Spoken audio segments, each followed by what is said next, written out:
আজকে হচ্ছে আমার জন্মদিন, আর সন্ধেবেলায় গিয়েছিলাম রাম মন্দিরে পুজো দিতে। আর এবছর এই মন্দিরটা নতুন হয়েছে, আর মন্দিরটা বেশ ভালো সাজানো আছে।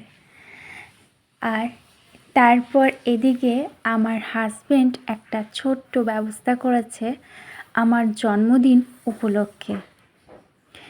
তো এই যে দেখতে পাচ্ছেন, এটা হচ্ছে কেক। তো তারপর কেকটা কেটে নেব।